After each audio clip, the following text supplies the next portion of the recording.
All right, let's jump right in. We're going to talk about romantic love, but probably not in the way you're used to hearing about it. We're going to strip away all the myths and look at love not as some kind of magical cure all, but as a discipline, an ethic, something we can actually practice and, believe it or not, get better at. So let's just put the main idea right on the table. Romantic love will not save you. And honestly, that's the best news you're going to hear today. Because once we let go of that impossible pressure, that insane expectation, we can finally start to build something real, something that actually works. So, what is the big problem we're up against? Well, we've basically turned love into an anesthetic. Yeah, a painkiller.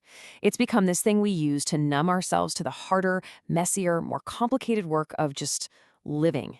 I mean, think about it. We've been conditioned to approach finding a soulmate like we're buying a new phone. We expect it to be sleek, intuitive, and to work perfectly right out of the box. So, when it inevitably starts to glitch, when the connection lags, do we question the whole idea of a perfect product? No way. We blame the user, either ourselves or our partner. So, why does that initial, incredible, intoxicating high always seem to fade away? It's the question everyone asks, right? Well, to really understand that, we need to look at two huge forces that are constantly shaping and, yeah, often sabotaging our experience of love. One is happening inside our own skulls, and the other is happening all around us in our culture. It's really a problem that's coming at us from two directions at once. Internally, you've got your own neurology, this ancient chemical wiring that's all about drive and motivation. And then externally, you've got modern culture, which is constantly packaging and selling us this very specific and often very flawed idea of what love is supposed to be. Okay, so let's talk about your brain for a second, because this is fascinating. When we're madly in love, brain scans show it's not really a feeling, it's a drive. Neuroscientists call it the seeking system. So forget about calm, stable emotion. Think more like a hunting dog that's lost the leash. It's this relentless tunnel vision pursuit, which, is probably why the philosopher Schopenhauer just bluntly called it nature's trick to get us to reproduce. Ouch. And then, on top of our caveman brains, there's the culture we live in. The sociologist Zygmunt Bauman had this brilliant term for modern relationships: liquid bonds. They're easy to form and just as easy to spill. And what's the result? We end up treating love like a product, like a subscription service that you can just cancel the minute it stops being perfect and frictionless. So, if the old model is totally broken, what's the alternative? This is where we make a big pivot. We're done taking the myth apart. Now we're going to start building something much stronger in its place. Let's look at a new way of thinking about love, one that's based on practice and discipline, not just on a passive feeling. And this definition from the philosopher Erich Fromm, it's an absolute game changer. The active concern for the life and growth of that which we love. You hear that? The key word there is active. Love isn't some mood that just washes over you. It's a discipline you practice. It's a garden you have to get out there and actively tend to. And the amazing writer Bell Hooks, she breaks down what that practice actually looks like.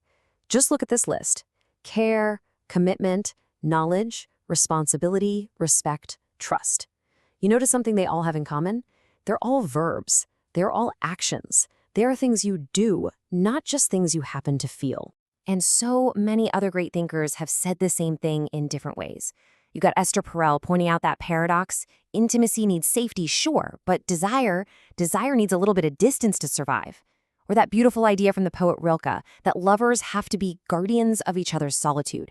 It's all about consciously building something, not just falling into it by accident. Okay, so the philosophy is great. Love as a practice, as a verb, I get it. But what does that actually look like day to day? Let's build a new toolkit. Let's get practical and see how we can actually apply this stuff to our real lives. So these are the shifts we need to make. It's about moving from that old cure mindset to a craft mindset. So for example, instead of that crazy obsession, we practice deep attention and we anchor it in actual friendship.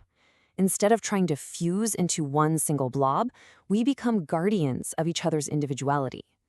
Every single one of these is a conscious choice to build something real. This brings us to one of those tough, unromantic questions we need to be asking. What are we loyal to beyond just the two of us? Is there a shared purpose, a shared set of values? Because if the only answer is us, the relationship can become a tiny echo chamber, and it might just not survive a real storm. It's a hard question, but it's a really important one. So let's go back one last time to that original myth. This is the sales pitch we have been fed our entire lives, right? That you are just a puzzle with a piece missing, and the right person is going to come along and finally make you whole.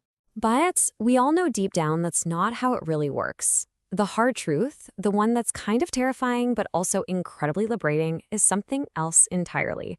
And here it is. This is the core of it. Love's job isn't to rescue you from yourself or to complete you. Its true job, which is much harder, but also much more valuable, is to hold up a mirror.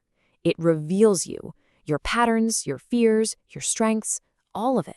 And let's just be honest, sometimes what that mirror shows us is pretty humiliating. It is not always a flattering picture, but that's okay. In fact, that's good, because as the source material so beautifully puts it, humility is fertile ground. Pride is asphalt. You can't grow anything on asphalt. That humility, that's where the real work and the real growth begins. So, we're going to end on this question. If we accept that love's true purpose isn't to rescue us, but to reveal us, then the question for all of us changes. It's no longer who will complete me. It becomes this: what will your love, both the love you give and the love you receive, reveal about you? And what are you going to do with that revelation?